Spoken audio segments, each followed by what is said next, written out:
ప్రపంచంలో తన శత్రువు ఎక్కడున్నా కూకటి వేళ్లతో పెకలించాలన్నటువంటిది ఇజ్రాయెల్ వ్యూహం. అందులో భాగంగా హమాస్ నాయకుల్ని లేపేయడానికి ఎక్కడికక్కడ స్కెచ్లు వేస్తుంది.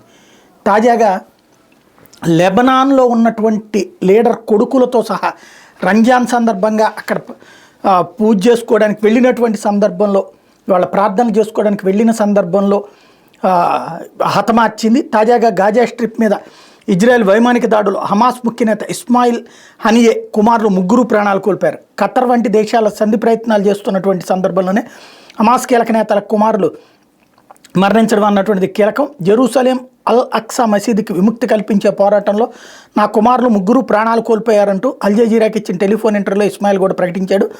ఇస్మాయిల్ ప్రస్తుతం ఖతార్లో ప్రవాస జీవితం గడుపుతున్నాడు. కొడుకులు మాత్రం గాజాలోని శరణార్థి శిబిరంలో ఉంటున్నారు.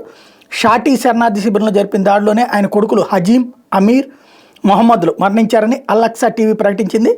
3 తమ కుటుంబ సభ్యులతో కలిసి ఒకే వాహనంలో వెళ్తుండగా ఇజ్రాయెల్ డ్రోన్ దాడి జరిపింది.